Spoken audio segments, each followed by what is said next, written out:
स्वागत है आपका पाल भक्ति में, जहां हर पल है भक्ति से भरा और हर शब्द में बसे हैं प्रेम, भक्ति और जीवन के रंग। हर हर महादेव, ओम नमः शिवाय। भाद्रपद मास के कृष्ण पक्ष की त्रयोदशी तिथि को आने वाला बुध प्रदोष व्रत इस बार 20 अगस्त 2025 बुधवार को रखा जाएगा।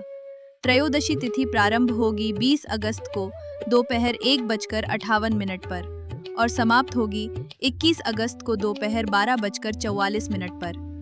मुख्य पूजन का प्रदोष काल रहेगा शाम 6:56 से लेकर रात 9:07 तक। यही समय भगवान शिव की उपासना का सबसे उत्तम समय माना गया है। प्रातः स्नान करके व्रत का संकल्प लें, दिन भर उपवास रखें और संयम पूर्वक समय व्यतीत करें।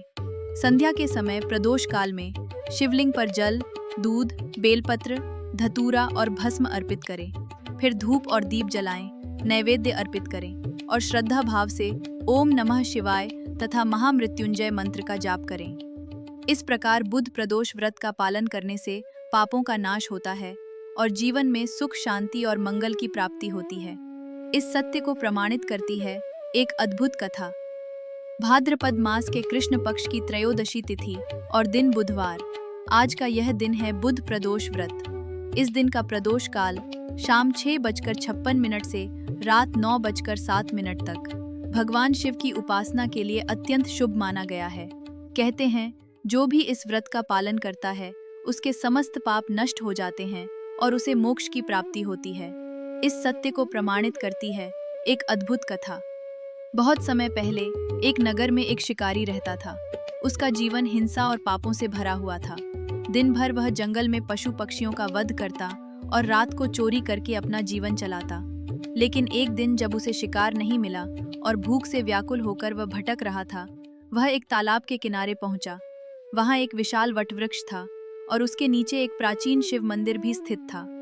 उस समय त्रयोदशी तिथि का प्रदोष काल था।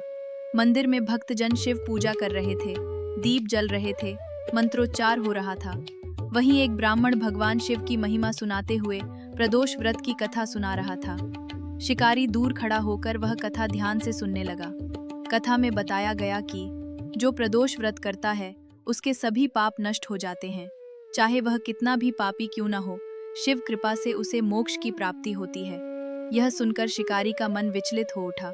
उस दिन उसने संयोगवश उपवास जैसा पालन कर लिया था और अब कथा भी सुन ली थी। अगली सुबह जब शिकारी स्नान करके लौटा तो अनजाने ही उसके हाथ से एक बेल पत्र शिवलिंग पर चढ़ गया। मंदिर के पुजारी ने उसे देखकर कहा, वत्स, तुम्हारा ये अर्पण स्वीकार हो गया है। भोलेनाथ अत्यंत कृपालु हैं, वे अनजाने से भी की गई भक्ति को स्वीकार करते हैं। ये सुनकर शिकारी की आंखों में आंसू आ गए। उसके हृदय में पहली बार भक्ति का संचार हुआ।